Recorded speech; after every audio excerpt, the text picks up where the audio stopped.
Hi guys, welcome back to the channel. I'm David. This is a different video than I've made before. I'm not actually with any of my railways and I won't be for some time.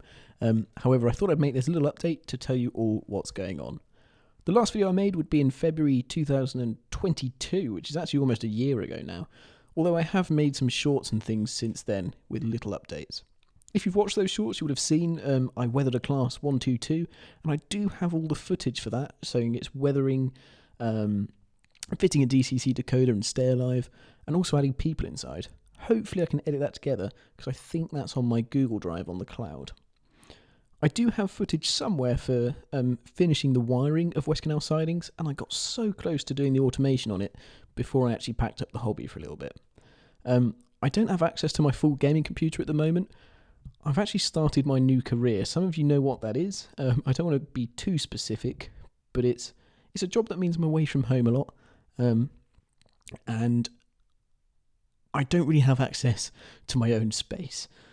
Now, looking back, West Canal sidings, I nearly got all the automation done on that, and I soon packed the layout away.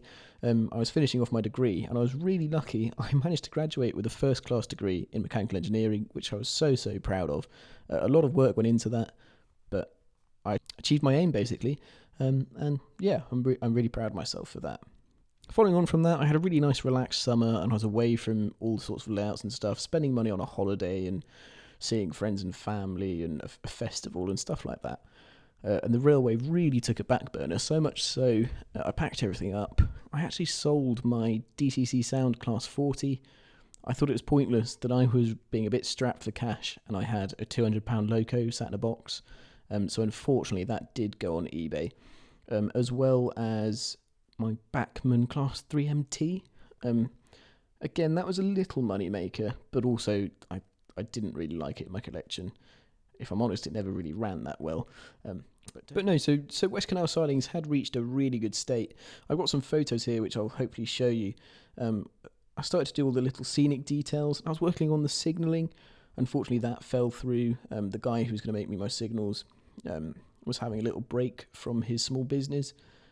So that didn't happen. Here's an overall shot of West Canal sidings as it was when I sort of stopped doing the hobby. Now, in my gap from the hobby, I did get lots of random photos of trains, some of which are here. So a Freightliner, I think that was in Cambridgeshire, and a few locos, probably at Norwich Station, I'm guessing. These are just wild guesses. I've no idea where I took half these photos. If I do find the locations, they'll be underneath. Here's a really good photo I took in November when visiting my girlfriend in London, just of a random Southwestern train. Why not? So I've been away from everything for a while. The great thing that's come with my new job is I do have a lot of spare cash. So I bought myself a new laptop, bought myself a little Rode microphone, actually to record myself playing the trumpet a little bit. It plugged into my phone, and this is what you can hear me on now, so comment below if you think it sounds good. But I still had this itch to do some sort of hobby. So I ended up buying myself a Lego kit for Christmas that I made when I was home on leave. And it really didn't scratch that itch. I think I realised I was missing the model railways.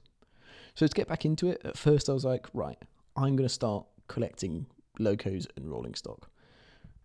So I bought a Class 33 in BR Blue, sort of expanding my era a little bit towards the later 60s, possibly earlier 70s.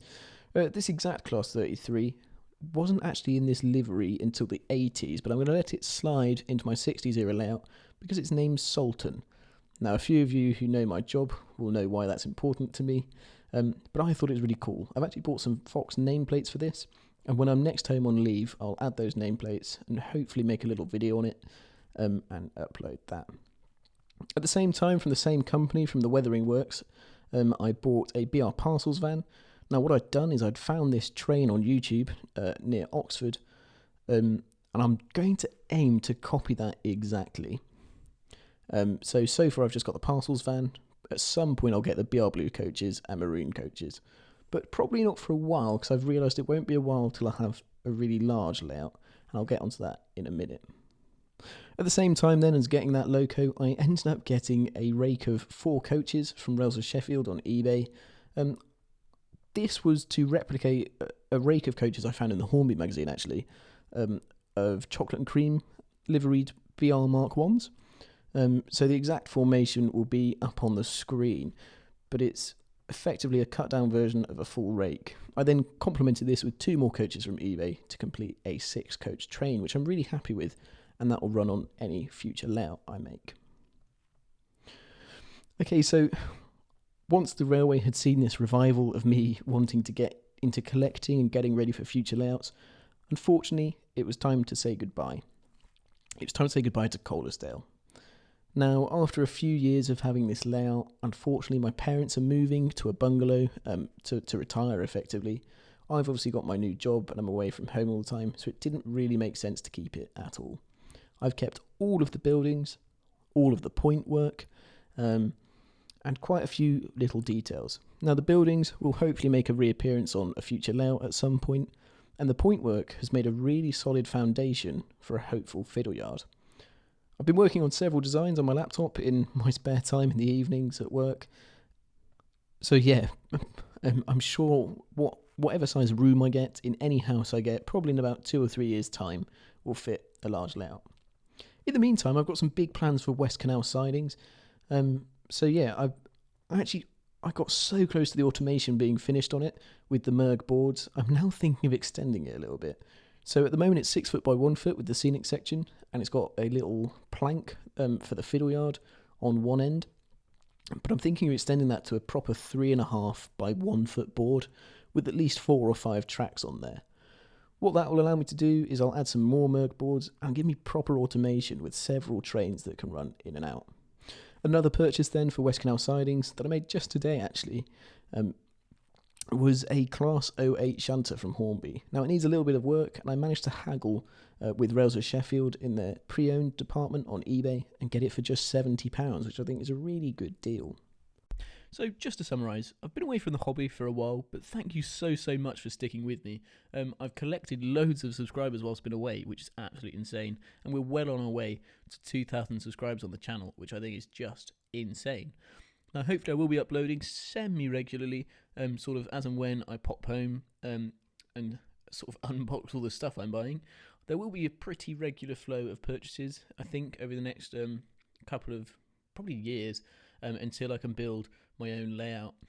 Now there won't be any big layouts until I obviously buy my own house, and I do have big plans for that, so maybe one day I can start showing you the track plans I've been messing around with for that. But before then, what I'm thinking of doing is just buying some flexi track that I can put out on the carpet occasionally and run stuff around, buying a rolling road so I can work on locomotives, and just really collecting stuff. What I want to do is add coach lighting to all my coaches, DCC sound and lights to all my locos, and everything like that. So when I do have chance to set up a big layout, everything's ready to go. To that end, I have, since recording most of this audio, purchased a Bachmann Dynamis for very cheap on eBay, really, and that's going to be my nice little test controller. It's much more simple to set up than the lens controller to just run things out and about. Also, my lens controller is packed up with the rest of my railway stuff, which is going into my parents' attic. So I don't really want to faff around getting that out, so I thought I'll just buy a nice cheap Dynamis. I think it was about £60 on eBay, which was a bargain. And I'm going to use that to program locos, test them all, get them working. And then when we return to big layouts in a couple of years, when I've managed to buy a house, I'll either be using the lens controller, maybe a Merg controller, or I might go for a completely different brand, but we'll look into that at the time. So thank you very much for watching and listening. A bit of a strange video, just me talking over lots of photographs, but I hope you liked it. And I'll see you next time.